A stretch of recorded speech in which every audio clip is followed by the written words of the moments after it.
রাসূল মদিনার অলিতে গলিতে হেঁটেছেন, কোথায় আমার রাসূলের কদম? রাসূল আবার যেখানে কদম দেয় সেখান থেকে মিশকের ঘ্রাণ। ওই বিশরে হাফির যুগে জগৎ বিখ্যাত কোরআন ও হাদিসের বড় আলেম, বড় ইমাম আহমদ বিন হাম্বল রাহমাতুল্লাহ আলাইহি বিশরে হাফি কোথাও সফরে যাইতেছেন ঘোড়ার পিঠে। ইমাম আহমদ বিন হাম্বল বিশরে হাফির থেকে অনেক বড় আলেম, যাইয়া ঘোড়ার লাগাম ধরে টানে। বুঝেননি কথা? ঘোড়ার লাগাম ধরে টানে বিশরে হাফি উপরে, আর জমানার ইমাম আহমদ বিন হাম্বল লাগাম ধরে টানে। জিজ্ঞাসা করে আহমদ বিন হাম্বল, আপনি বিশরে হাফির লাগাম ধরে টানেন কেন ঘোড়ার? সে তো আলেম না বড়, সে তো, আপনি তো জমানার বড় আলেম। বলে, আমি হলাম আলেম বিল কিতাব, আমি কিতাবের আলেম, আর সে হলো আলেম বিল্লাহ।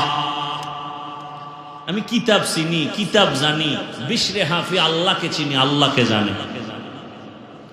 এই জন্য আমি তার সোহবত নেই। ইমামে আজম আবু হানিফা রাহমাতুল্লাহ আলাইহি বলেন, আমার জীবনের 2টা বছর এত দামি, ওই 2টা বছর যদি না হইতো আমি ইমাম আবু হানিফার সম্মান এত উঁচু হতো না। সেই 2 বছর কোন 2 বছর? ইমাম জাফরে সাদেক, তার কাছে আমি সোহবতে 2 বছর কাটাইছি, আমার জীবন রং হয়ে গেছে। ও আল্লাহর বান্দারা, ভালো করে বুঝো, মোবাইলে চার্জ নাই, বিদ্যুতের সাথে লাইন লাগাও, মোবাইল ফুল চার্জ হয়ে যাবে। কথা আসে না, নেটওয়ার্ক ফুল লাগাও, টাওয়ারের সাথে লাইন লাগাও, সম্মান বেড়ে যাবে।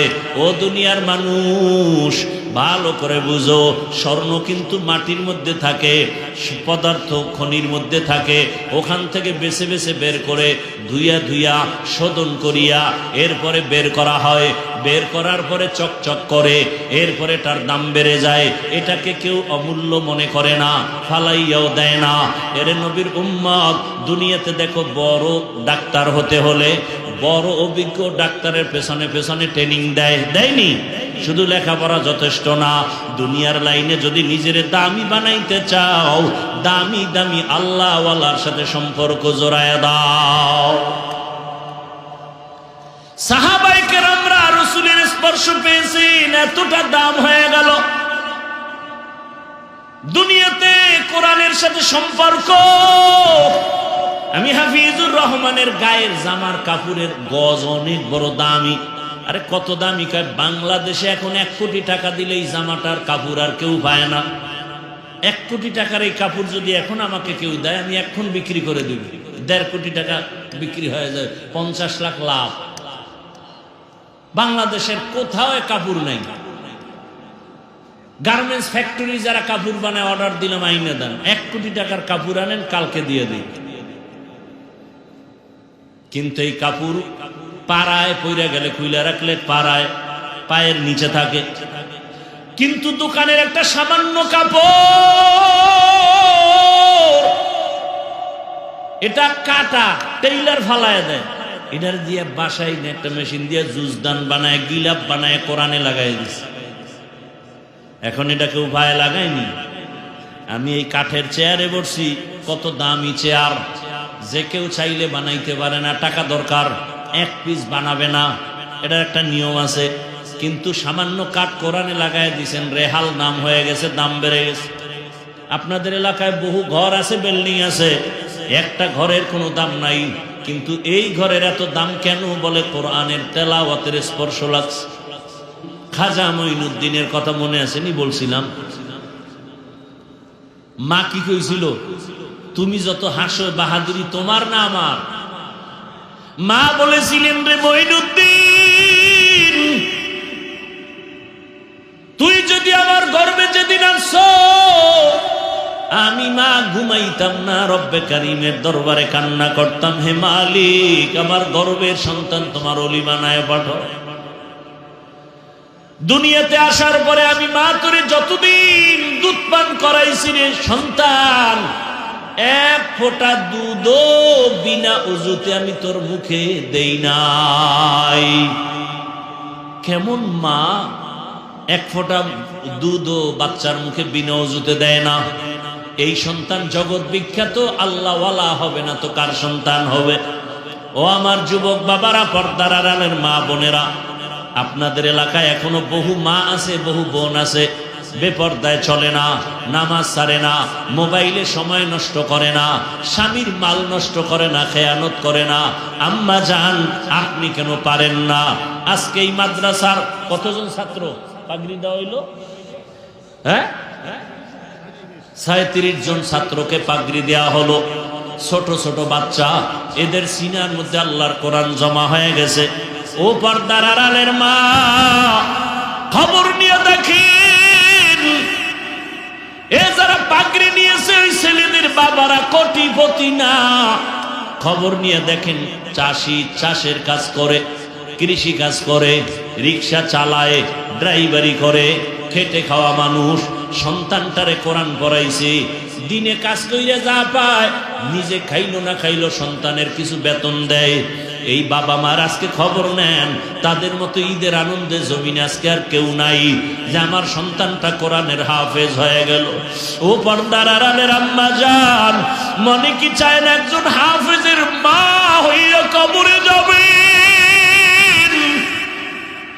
একজন আলেমের মা হইয়া কবরে যাবেন, একজন আদর্শ সন্তানের মা হয়ে কবরে যাবেন।